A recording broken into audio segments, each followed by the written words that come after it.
జ్యోతిష్య శాస్త్రంలో 12 ఇల్లు దుస్థానాలలో ఒకటైనటువంటి అండ్ దుస్థానాలైనటువంటి 6, 8, 12 ఇళ్లలో ది మోస్ట్ మెలఫిక్గా చెప్పేటువంటి హౌసెస్లో ఇంకొకటి ఏంటి అంటే 12వ స్థానం. ఈ 12వ స్థానం నిజానికి ఒక అడవి లాంటిది. అడవి అర్ధరాత్రి ఎంత భయంకరంగా ఉంటుందో మీ అందరికీ బాగా తెలుసు. సో ఇది అర్ధరాత్రి అడవిలో ఉండడం లాంటిదే ఈ 12వ హౌస్ కూడా.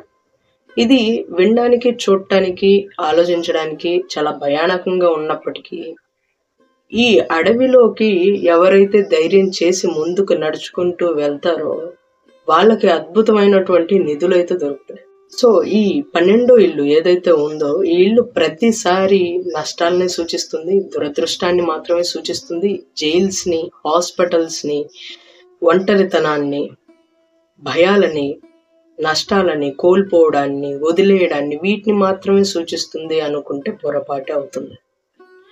సో ఈరోజు 12వ స్థానం మీద ఉన్నటువంటి 5 ముఖ్యమైనటువంటి అపోహలు, మిత్స్ ఏవైతే ఉన్నాయో వాటిని మనం క్లియర్ చేద్దాము.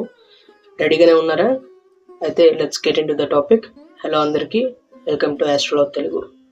అయితే ఇందాక చెప్పినట్టుగా 12వ ఇంటి విషయంలో జాతక చక్రంలో అక్కడ ఏదైనా గ్రహాలు ఉన్నాయి అంటే ఫస్ట్ మిత్ ఏంటి అంటే అక్కడ ఏదన్నా గ్రహం ఉంది అంటే ఇంకా అంతే సంగతి, అది బలం కోల్పోయింది, ఇంకా అది పనికిరాదు, అది ఎలాంటి మంచి రిజల్ట్ కూడా ఇవ్వలేదు అని మాట్లాడతారు. కానీ అది ఏమాత్రం కూడా నిజం కాదు. ఎందుకు అంటే 12వ ఇంట్లో ఉన్నటువంటి గ్రహాలు ఏవైతే ఉంటాయో అవి వాటి శక్తిని కోల్పోయినట్టుగా కాదు. అవి పనికిరావు, ఇంకా అవి జంక్, ట్రాష్, తీసుకెళ్లి చెత్తబుట్టలో, డస్ట్బిన్లో వేసుకోవాల్సిందే అనుకుంటే అది పొరపాటు అవుతుంది.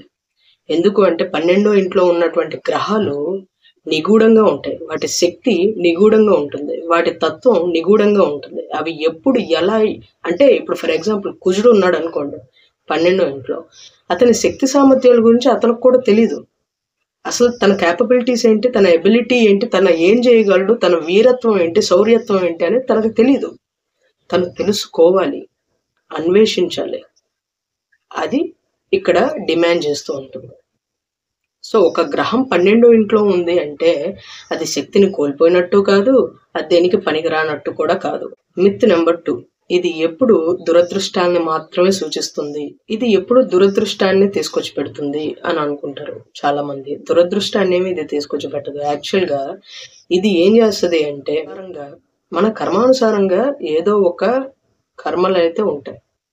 ఓకే, అది మంచి కర్మ అయినా చెడు కర్మ అయినా, చెడు కర్మ అయితే అది మనం అనుభవింపజేసే విధంగా అది క్రియేట్ చేస్తుంది. వాటి ద్వారా మనకు కొన్ని సిచ్యువేషన్స్, ఈవెంట్స్ మన జీవితాల్లో జరుగుతాయి. అవి మనకు కొన్ని నచ్చకపోవచ్చు, కానీ అది దురదృష్టం, అది 12వ స్థానంలో ఉన్న ప్లానెట్ దశలో జరిగింది కాబట్టి ఇంకా అది వేస్ట్ అనుకుంటే అది తప్పే అవుతుంది. మిత్ నెంబర్ 3, ఇది ఎప్పుడు నష్టాలని మాత్రమే సూచిస్తుంది కాదు. నష్టాలు అంటే మీరు ఇక్కడ అర్థం చేసుకోవాల్సిన విధానం అంటూ ఒకటి ఉంటుంది. నష్టం అంటే ఏంటి? కోల్పోవడం, వదిలివేయడం కదా. మనం ఈ జీవితంలో ఎంతో కష్టపడతాం మంచి జీవితంలో ఒక స్థాయికి రావడానికి, లేదా ఒకటి కొనడానికి, లేదా ఒక స్థాయిని చేరుకొని నలుగురు చేత గౌరవింపబడేలాగా చూసుకోవడానికి, ఇట్లాంటివి చేయడానికి చాలా కష్టపడతాం, ఎంతెంతో కష్టపడతాం. కానీ ఏదైనా మనతో వస్తుందా? చివరిగా మనం చేయాల్సింది ఏంటి? వదిలేసి వెళ్ళిపోవడం. అది జగమెరిగిన సత్యం, నేనేం కొత్తగా చెప్పట్లేదు. వదిలేసి వెళ్ళిపోవాలి. దేన్నైనా సరే ఆ వదిలేయడం ఏదైతే ఉందో అదే 12. ఫిజికల్ గా బాడీని వదిలేసిన 12. అందుకే లగ్నానికి వెనక ఉంటుంది 12వ స్థానం. సో ఫిజికల్ అంటే మెటీరియలిస్టిక్ గా, లౌకికంగా అయినా సరే, శారీరకంగా అయినా సరే ఏదైతే ఉంటాయో వాటన్నిటిని వదిలేయడం అంటే మన దృష్టిలో ఏంటి? మనం మీ దగ్గర మీ పర్సులో ఒక 100 రూపాయలు ఉన్నాయి, 50 తీసి వేరే వాళ్ళకి ఇచ్చారు అంటే వదిలేశారు 50 రూపాయలు అంటే మీరు కోల్పోయారు, నష్టపోయారు, అంతే. అది పర్స్పెక్టివ్, మనం చూసే దృష్టి కోణాన్ని బట్టి ఇది ఆధారపడి. అది కోల్పోయినట్టు కాదు, మీ కర్మని, మీ రుణాన్ని తీర్చేసుకుంటున్నట్టు. ఓకే, అన్ని కూడగట్టుకొని కుప్పలేసుకున్నంత మాత్రాన మనకేమీ రాదు. కానీ 10 మందికి ఇచ్చినప్పుడు, పంచినప్పుడు, చేయగలిగిన స్థానంలో ఉన్నప్పుడు ఇచ్చినప్పుడు డెఫినెట్గా దానికి తగ్గటువంటి గౌరవం, గుర్తింపు, మంచి కర్మ ఇవన్నీ కూడా వస్తాయి. నష్టం అంటే కోల్పోవడం అంతే. అది మీరు ఇష్టంగా కూడా ఇవ్వచ్చు. ఇప్పుడు కొందరు ఉంటారు పెద్ద పెద్ద హీరోలు, చాలా అంటే వాళ్ళు మనస్ఫూర్తిగా ఇస్తారు. ఒక 10 లక్షలు, ₹1,00,00,000 ఎంతో కొంత ఏదన్నా పెద్ద పెద్ద ప్రకృతి వైపరీత్యాలు ఇలాంటివి జరిగినప్పుడు వాళ్ళు మనస్ఫూర్తిగా ఇస్తున్నారు. వాళ్ళు కోల్పోతున్నారు కదా! మరి వాళ్ళ బ్యాంక్ అకౌంట్‌లో 10 లక్షలు తీసేసి ఇస్తున్నారంటే కోల్పోతున్నారు మరి వాళ్ళు. కానీ నిస్వార్థమైనటువంటి సాయం అది. సో అదే నష్టం అంటే మన ఊళ్ళో ఏంటి అంటే దాన్ని నష్టం. ఎందుకంటే నీ జేబులో రూపాయి తగ్గిపోయింది కాబట్టి అది నష్టమే. నీకు పర్సనల్‌గా చూసుకుంటే. సో అది అర్థం చేసుకునే విధానం మీద ఉంటుంది. నష్టమా, నష్టస్థానమా, లాభస్థానమా అనేది. నా దృష్టిలో వ్యయ స్థానం కూడా లాభస్థానమే. అది వేరే విషయం అనుకోండి. That's my personal opinion. అది సబ్జెక్టివ్ కాదు. నెంబర్ 4 ఇది ఒంటరితనాన్ని ఇస్తుంది, జైల్స్‌ని ఇస్తుంది, హాస్పిటలైజేషన్ చేస్తుంది. యాక్చువల్‌గా ఇది ప్రతిసారి అలానే చేయదు. ఒంటరితనాన్ని ఎందుకు ఇస్తది అంటే మిమ్మల్ని మీరు తెలుసుకోవడానికి ఇస్తది. ఒంటరోళ్ళని ఎందుకు చేస్తది అంటే నిన్ను నువ్వు లోపలికి తిరిగి చూసుకోమని చెప్పడానికి. ఓకే. అంతేగాని మిమ్మల్ని ఏదో ఒంటరిగా చేసేస్తే అదే సాడిస్టిక్ ఆనందం పొందడానికి మనుషులు కాదు కదా, గ్రహాలు కదా. సో సో వాటికి అవసరం ఏం లేదు. యాక్చువల్‌గా ఇది మన కోసం, మన ఆత్మ ఏదైతే ఉందో అది ఎవల్యూట్ అవ్వడానికి సాయం చేస్తుంది యాక్చువల్‌గా స్పిరిచువల్‌గా చూస్తే. కానీ ఒక నార్మల్ పర్స్పెక్టివ్‌లో చూస్తే అది ఖచ్చితంగా ఏంట్రా బాబు వీడెప్పుడు ఒంటరిగా ఉంటున్నాడు, వీడు నలుగురితో కలవడానికి రాదు, ఇలాంటి మాటలన్నీ మాట్లాడుతూ ఉంటారు. But that's not true actually. ఇంకా గట్టిగా మాట్లాడితే గొప్ప గొప్పోళ్ళు అందరూ ఎప్పుడు ఒంటరిగానే ఉంటారు. మీరు గమనించలేదో నాకు తెలియదు కానీ. అండ్ మిత్ నెంబర్ 5 ఆర్థిక ఇబ్బందులు. 12వ స్థానం ఖర్చుల స్థానం కాబట్టి, నష్ట స్థానం కాబట్టి ఇక్కడ ఏదైనా గ్రహాలు ఉంటే తీసుకొచ్చి ఆర్థిక ఇబ్బందులు పెట్టేస్తాయి. యాక్చువల్లీ ఇది ఒక్కటి మాత్రమే ఆర్థిక ఇబ్బందులు ఇచ్చేస్తుంది అనుకుంటే అది తప్పే అవుతుంది. మిగిలినవి కూడా చూసుకోవాలి. అండ్ ఇక్కడ ఏంటి అంటే దీన్ని మనం మేనేజ్ చేసుకోవచ్చు. అఫ్కోర్స్ ఆర్థికంగా ఖర్చులు ఉంటాయా అంటే ఇక్కడ ఆర్థిక ఖర్చులు మాత్రమే కాదు, కోల్పోయేది, వదిలేసేది డబ్బులు మాత్రమే కాదు. మీ శక్తిని వదిలేయచ్చు, మీ సామర్థ్యాల్ని ఇవ్వచ్చు, ఖర్చు చేయొచ్చు, మీ మైండ్ని ఖర్చు చేయొచ్చు, మీ ఎఫర్ట్స్ని ఖర్చు చేయొచ్చు. రకరకాల ఖర్చులు ఉంటాయి. ఒక్క ఖర్చే కాదు. ఖర్చు అనగానే ఫైనాన్షియల్ ఖర్చు మాత్రమే అనుకుంటే అది చాలా తప్పు అవుతుంది. సో ఆర్థికంగా కూడా అఫ్కోర్స్ కొంతవరకు ఖర్చులు ఇస్తాయి అనేది కరెక్టే. కానీ ఖర్చులు మాత్రమే ఇస్తాయి, ఇంకేది ఇవ్వదు అంటే మాత్రం తప్పు. So that's it. సో ఈ 5 కూడా విపరీతంగా ఇబ్బంది పెట్టే, మీరు ఎక్కువగా వినేటువంటి మాటలు. యాక్చువల్గా అవేవి అలా వర్క్ అవ్వవు. ఇప్పుడు వాస్తవాలు మాట్లాడుకుందాం. ఈ వాస్తవాలు మాట్లాడుకునే దానికంటే ముందు ఒక విషయం చెప్తాను. ఈ పర్సన్ ఏంటి అంటే ఎక్కువగా ఎవరితో మాట్లాడే వాళ్ళు కాదు, ఎప్పుడు ఎక్కువగా మాట్లాడే వాళ్ళు కాదు, ఎవరితో కలిసేవాళ్ళు కాదు, ఏది లేదు. జస్ట్ పుస్తకాలు చదువుకుంటూ ఉండేవారు, ఒంటరిగా కూర్చునేవాడు. సో అది తన రొటీన్ ఎప్పుడు కూడా. ఎవరైనా పలకరించినట్టుగానే మాట్లాడే హాయ్ అంటే హాయ్ అన్నట్టుగా. అంతేగాని అంతకు మించి ఎక్కువగా మింగిల్ అయిపోయి మీటింగ్ చేసుకొని ఇట్లాగా ఏవి లేదనమాట అతనికి. ఓకే. సో ఒకసారి ఏమైంది అంటే ఇతనిది చిన్న small village, very small village. So వరద వచ్చింది, విలేజ్ అంతా కూడా చాలా వరకు డ్యామేజ్ అయిపోయింది. ఇతను ఏం చేశాడంటే అదే టైంలో ఇతనికి ల్యాండ్ ఉంది. సో అక్కడ చిన్న ఆశ్రమం లాగా రేకులు అవి అంతా వేసేసి అందరికీ, అంటే ఎవరైతే నీడ్ ఉన్న వాళ్ళు ఉంటారో వాళ్ళందరికీ ఆశ్రయం ఇచ్చి, అండ్ ఇలాంటి పరిస్థితుల్లో మన మానసిక స్థైర్యం ఎలా ఉండాలి, మన మనస్తత్వం ఎలా ఉండాలి, మనం ఎలా ఎదుర్కోవాలి అని ఆ మోటివేషన్ ఇచ్చి, ఆ ఫిలాసాఫికల్ అప్రోచ్ అనేది ఇచ్చి, యాక్చువల్గా ఒక గురువు లాగా మార్గదర్శకుడిగా మారిపోయాడు అతను. ఆ వరదల్లో ఇబ్బంది పడ్డ వాళ్ళందరికీ కూడా ఇతను ఒక ఆశా దీపంలా కనిపించాడు. యాక్చువల్గా ఇతనికి అన్ని దాదాపుగా 4 ప్లానెట్స్, మెయిన్ ప్లానెట్స్ ఏవైతే ఉన్నాయో అవన్నీ 4-5 ప్లానెట్స్ అన్ని కూడా 12th లోనే ఉన్నాయి. సో ఇక్కడ విషయం ఏంటి, ఇతను ఏం చేశాడు, అతని స్థలాన్ని ఇచ్చాడు, అతని డబ్బులు పెట్టుకొని అక్కడ షెల్టర్ ఏర్పాటు చేశాడు. దాతృత్వం, నిస్వార్థమైనటువంటి దాతృత్వం. అండ్ అతను ఏం చేశాడు, అతనుకున్న జ్ఞానాన్ని నలుగురికి పంచాడు. అంటే అది కూడా ఒక రకమైనటువంటి దాతృత్వమే. అంటే అతని జ్ఞానాన్ని పంచితే అది కూడా ఒక రకమైనటువంటి డొనేషనే. డొనేషన్ అంటే ప్రతిసారి డబ్బే ఇవ్వక్కర్లేదు. జ్ఞానం ఇచ్చినా కూడా డొనేషన్ అవుతుంది. విద్యాదానం అనుకోండి లేదా దానం అనుకోండి. సో అది ఆ రకంగా కూడా 12th హౌస్ అనేది ఇప్పుడు అతని ప్రమేయం లేకుండా, అతనికి ఒక విషయం చెప్పకుండా ఆ ఊర్లో దాదాపుగా ఎవరు కూడా డెసిషన్ తీసుకోరు. ఆ స్థాయికి చేరాడు అతను. ఒక మార్గదర్శకుడిగా ఒక గురువు స్థానానికి చేరాడు అతను. ఏంట్రా బాబు ఇతను ఎవరితో మాట్లాడకుండా తిరుగుతున్నాడు పిచ్చోళ్ళలాగా అన్న వాళ్ళే ఈ రోజు అతనికి చేతులు ఎత్తి దండం పెడుతున్నారు. అది 12వ స్థానానికి ఉన్నటువంటి పవర్. ఇవ్వడంలో ఉన్నటువంటి గొప్పతనం ఈ 12 రాశుల్లో ఈ 12వ స్థానంలో గ్రహాలు ఉన్న వాళ్ళకి, ఆ దశల్లో ఉన్న వాళ్ళకి మాత్రమే అర్థం అవుతుంది. ఇప్పుడు దీనన్నిటికంటే ముందు మీ 12వ స్థానంలో ఏ గ్రహం ఉంది, ఆర్ ఎల్స్ ఏ గ్రహము లేదు అంటే ఏ గ్రహం చూస్తోంది అనేది కామెంట్ చేయండి. నేను కూడా చూస్తాను, ప్రతి కామెంట్ చదువుతాను, రిప్లై ఇవ్వడానికి ట్రై చేస్తాను. అండ్ అయితే ఒకటి, నేను ఇప్పుడు 12th ప్లేస్మెంట్ గురించి అడిగాను. 12th లేదంటే ఒకవేళ అక్కడ ఏ గ్రహము లేదు అంటే ఆస్పెక్ట్ ఏముందో చెప్పండి అని చెప్పాను. అంతవరకు చెప్పండి. పెద్ద పెద్ద మెసేజ్లు పెట్టేస్తున్నారు కొందరు, మరి నక్షత్రాలు, డిగ్రీస్ ఇట్లాగా. సో అంత డీప్గా పెట్టినప్పుడు ఏంటి అంటే అవన్నీ ఇప్పుడు నేను విజువలైజ్ చేసుకోవాలి ఈ చాట్లో, అంటే మైండ్లో. So it will be very difficult. అదిగాక అంత పెద్ద మెసేజ్ చూడంగానే చదవబుద్ధి కూడా కాదు ఎవరికి. ట్రూగా చెప్తున్నాను నేను. Don't take it in another way. Because మీరు ఎందుకంటే క్లియర్గా చెప్పండి, షార్ట్ అండ్ క్లియర్గా ఉండడానికి ట్రై చేయండి ఏదైనా సరే. సో దట్ అందరికీ ఈజీగా ఉంటుంది, అందరికీ నేను కూడా రిప్లై ఇవ్వగలను. అలా కాకుండా మీరు అంత పెద్ద లెంత్ మెసేజ్ పెట్టింగానే నేను మీ దగ్గరే స్టక్ అవుతా, ఒకళ్ళ దగ్గరే స్టక్ అవుతా. ఒకళ్ళ దగ్గరే స్టక్ అయినప్పుడు దానికి ఎక్కువ ఎనర్జీ ఇన్వెస్ట్ చేయాల్సి వస్తుంది.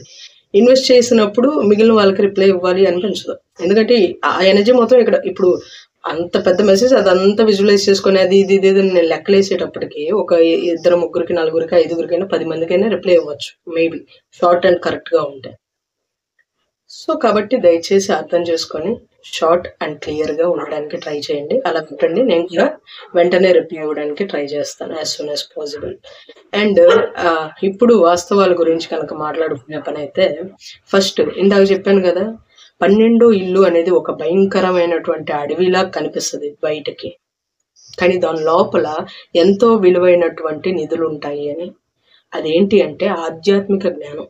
మనం ఎన్ని చేసినా, ఏం చేసినా, పూజలు చేసినా, హోమాలు చేసినా, పొలు దండాలు పెట్టినా, ఏది చేసినా దేనికి? మోక్షం. మోక్షం ఎలా వస్తుంది? పాపము పుణ్యము రెండూ కూడా టాలీ అవి 0 అవితే మోక్షం వస్తుంది. అదంత ఈజీయా? లేదు నేను పుణ్యం బాగా విపరీతంగా చేసేసుకుంటాను అంటే మీకు మరి ఇంకో జన్మ వస్తుంది కానీ మోక్షం రాదు.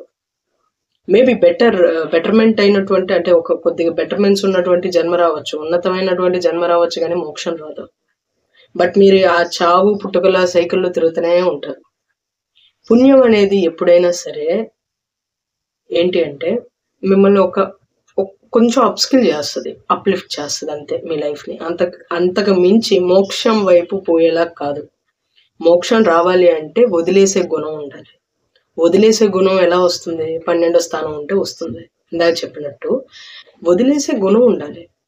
అది నష్టం అనుకోకూడదు, మనస్ఫూర్తిగా ఇచ్చేయాలి అవతల వాళ్ళకి. అది పాపమా పుణ్యమా ఇవన్నీ అవసరం లేదు, ఇవ్వాలి. ఆ దాతృత్వం అనేది రావాలి. అది వచ్చినప్పుడు ఈ ఆధ్యాత్మిక జ్ఞానం అనేది కూడా దాంట్లో జాయిన్ అయినప్పుడు అది అద్భుతమైనటువంటి కాంబినేషన్, మోక్షం వైపు దారి తీసేటువంటి కాంబినేషన్ అవుతుంది. ఇక్కడ ఈ 12వ హౌస్ ఏదైతే ఉందో ఇక్కడ అన్నీ కూడా హిడెన్ టాలెంట్స్ ఉంటాయి. అంటే ఈ టాలెంట్ ఉన్న విషయం మనకు కూడా తెలీదు. అంటే అలాంటి ఒక సమయమో సందర్భమో వ్యక్తిలో వచ్చి మనల్ని ప్రొవోక్ చేసేంత వరకు మీలో ఈ నైపుణ్యం ఉంది అన్న విషయం కూడా మీకు తెలియదు. సో అది ఎక్కడ ఉంటుంది? ఈ 12th హౌస్లోనే ఉంటుంది. హిడెన్ టాలెంట్స్ ఉంటాయి, హిడెన్ క్రియేటివిటీ ఉంటుంది. అఫ్కోర్స్ హిడెన్ ఎనిమీస్ కూడా ఉంటారు, అది వేరే విషయం. నిస్వార్థమైనటువంటి సేవ. ఈ నిస్వార్థమైనటువంటి, ఇందాక చెప్పినట్టు ఈ నిస్వార్థమైనటువంటి సేవ చేసినప్పుడే మోక్షం అనేది దక్కుతుంది. ఈ 12వ స్థానంలో ఉన్న ప్లానెట్స్ అన్ని ఏం చేస్తాయి అంటే మిమ్మల్ని మోక్ష బాట పట్టించడానికి మీకు సహకరిస్తాయి. మోక్షం వైపు వెళ్ళేవారు ఎవరైనా సరే వాళ్ళ చుట్టూ ఉన్న వాటిని వాళ్ళు అంటే ఈ లోకం ఏదైతే సర్టైన్ విషయాలు, ఇవి నావి, నాకు, నా కోసం ఇలాంటి ఉంటారో అవన్నీ కూడా త్యజించాలి, వదిలేయాలి. వదిలేయడం అంటే ఫిజికల్గా వదిలేయడం అనే కాదు. ఒకవేళ మీ చుట్టూ అన్నీ ఉన్నా మెంటల్లీ డిటాచ్డ్గా ఉండాలి. సో అది ఉండాలి. ఆ నిస్వార్థంగా సేవ చేసేటువంటి తత్వం, నిస్వార్థంగా వదిలేసేటువంటి తత్వం, ఎక్స్పెక్టేషన్స్ లేకుండా సేవ చేసేటువంటి తత్వం, ఇవి అవలంబించుకొని ఉన్నప్పుడు 12వ స్థానం నెగిటివ్గా పనిచేయదు. అంటే కర్మ ఏదైతే ఉందో ఈ కర్మని బ్యాలెన్స్ చేస్తుంది 12వ స్థానం.